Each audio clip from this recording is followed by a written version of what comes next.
नमस्कार। ग्रामोदय के इस डिजिटल प्लेटफॉर्म पर आप सभी का फिर से स्वागत है।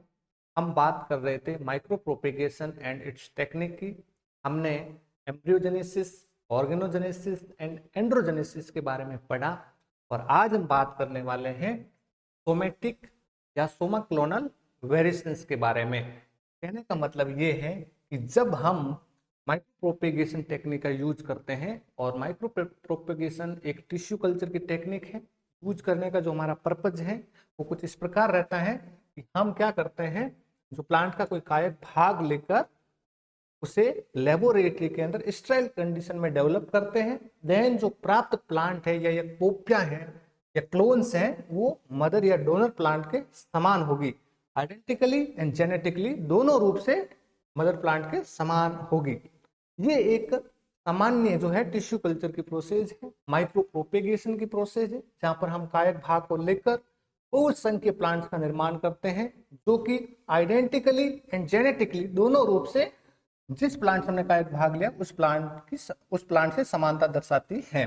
यानी कि मदर प्लांट या डोनर प्लांट के ये समान है। जितने भी बहुसंख्यक हमने पादप प्राप्त किए एक छोटे से टुकड़े से, वो सब आइडेंटिकली एंड जेनेटिकली इस पादप के समान है।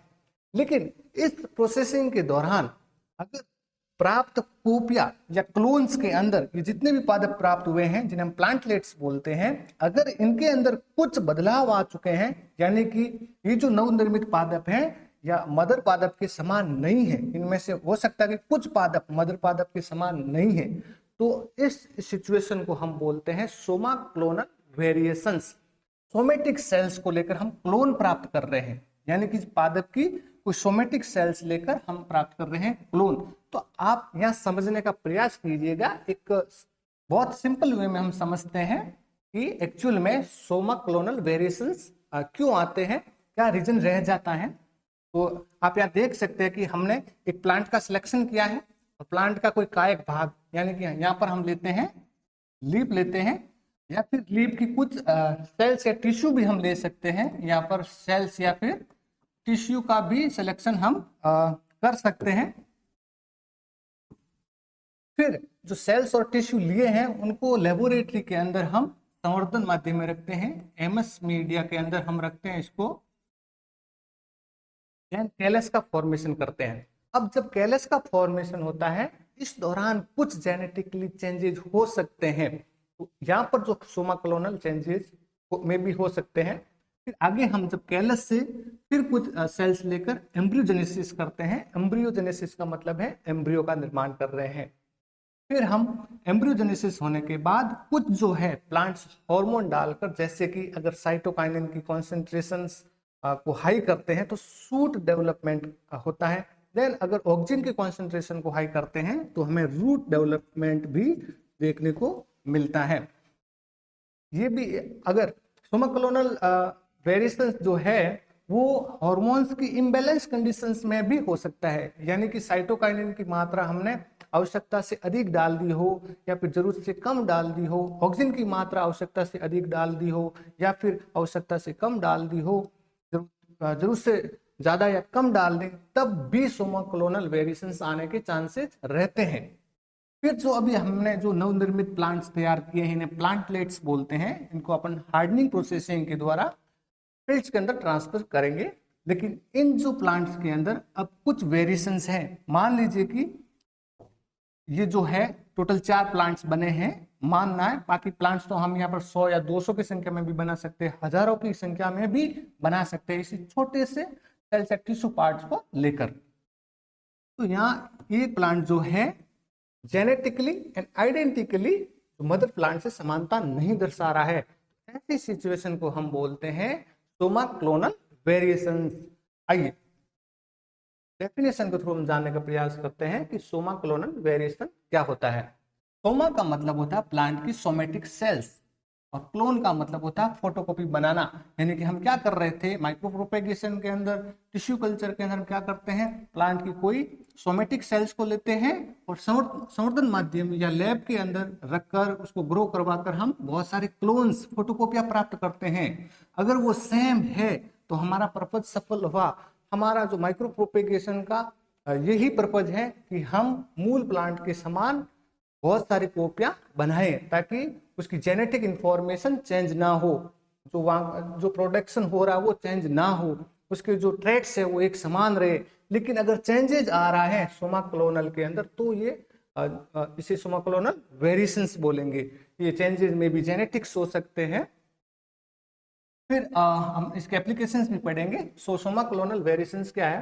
When the plant cells and tissue are grown in the lab, जब हम प्लांट सेल्स या टिश्यू प्लांट के अंदर ग्रो करते हैं तो हमें जो रिजल्ट्स के रूप में है सोमेटिक प्लांट्स, जो कभी कभी जो प्लांट्स है वो अलग मिलते हैं। सोमेटिक प्लांट्स जो कॉपीज बनी है वो अलग मिलते हैं, जो कि क्या नहीं होते हैं, जो पेरेंट्स प्लांट्स के समान नहीं होते हैं। बाकी होना चाहिए था कि जो बनने वाले प्लांट्स है, कॉपीज बनने वाली हैं, वो मदर प्लांट्स या डोनर प्लांट्स के समान हो आइडेंटिकली एंड जेनेटिकली, लेकिन वो नहीं होते। तो ऐसी सिचुएशन के अंदर उनके अंदर जो हेरिटेबल चेंजेस आ जाते हैं तो हम ऐसी सिचुएशन को सोमा क्लोनल वेरिएशंस बोलते हैं। आई होप आपको समझ में आया होगा। एक बार मैं फिर से रिपीट करने का प्रयास करता हूं।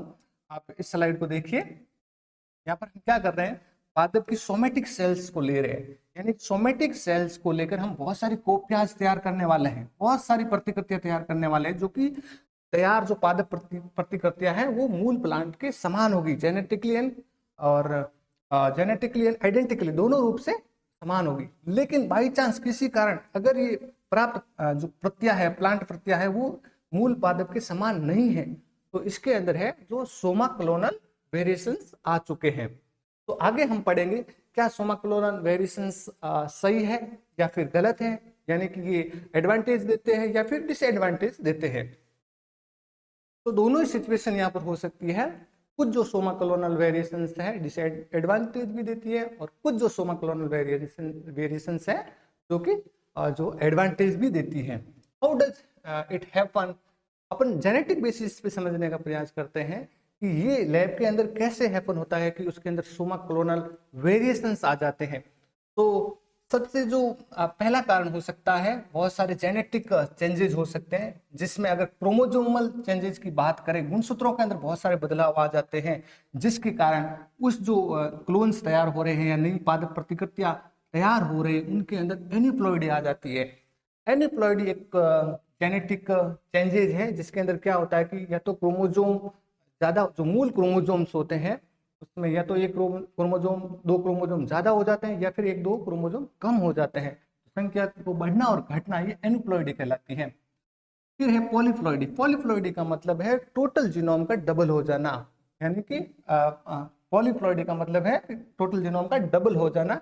कह सकते हैं कि अगर n है तो 2n, या फिर 4n जीनोम हो जाना, 6n हो जाना, तो multiply of total genomes are called polyploidy. तो ये भी एक जेनेटिक वेरिएशंस है जो कि पादप प्रतिकृतियों के अंदर देखने को मिलता है, जिसे हम सोमेटिक वेरिएशंस बोलते हैं।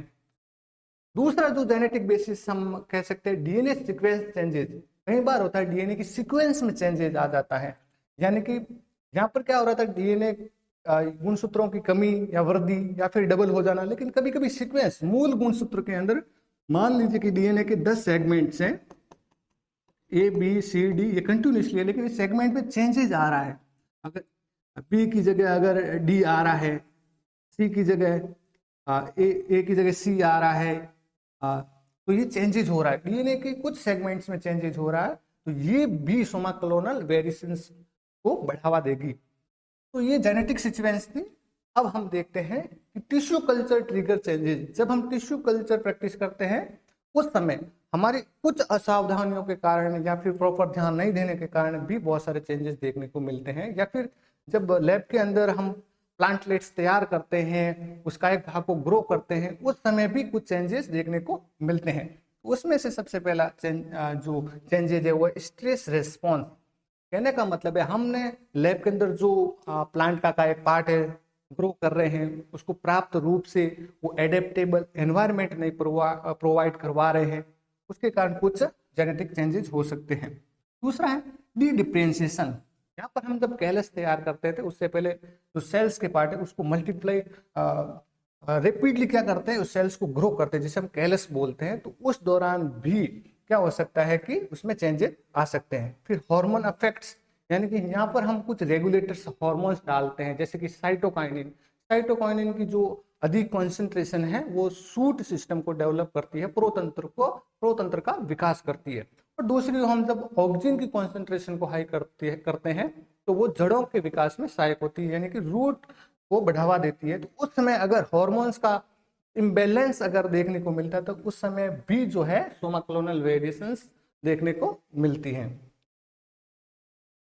फिर हम देखते हैं कि इसके कुछ जो है एप्लीकेशंस।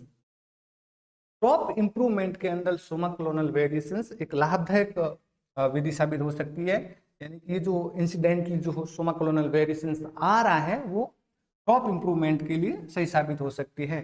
यहाँ पर हम ये कह सकते हैं कि जो क्रॉप है वो जो कुछ जो जीवाणु है, बैक्टीरिया है, फंगस है, उसके लिए रेसिस्टेंट साबित हो सकती है। टॉलरेंस हो सकती है, टेम्परेचर के प्रति टॉलरेंस हो सकती है, मिट्टी की पोषकता के प्रति टॉलरेंस हो सकती है। देन इम्प्रूवमेंट एग्रोनॉमिक ट्रेड्स, कुछ जो लक्षण है उसके अंदर कुछ बदलाव आ सकते हैं या इम्प्रूवमेंट हो सकता है। हो सकता है कि जो पहले वो प्लांट ग्रो हो रहा था उसमें कुछ दिक्कतें हो, एनवायरमेंटली दिक्कतें हो, या फिर वो मिट्टी जो उर्वरकता या फिर उस पोषक तत्वों के प्रति उसकी जो सहनशीलता वो कम हो, तो उसमें वो प्रभावी लक्षण आ सकते हैं। तो यहाँ पर भी जो सोमा क्लोनल वेरिएशंस है यूजफुल हो सकती है।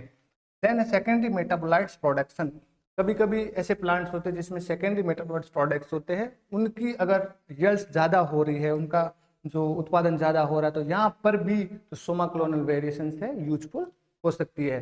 तो हमने जाना कि किस प्रकार से हम माइक्रो प्रोपेगेशन या फिर टिश्यू कल्चर टेक्निक को यूज करते हैं। उस दौरान विभिन्न प्रकार के जो है उसके अंदर चेंजेस आ जाते हैं, उसे हम बोलते हैं सोमा क्लोनल वेरिएशंस। और हमने Soma clonal variations and it's applications को जाना। तो धन्यवाद, थैंक यू।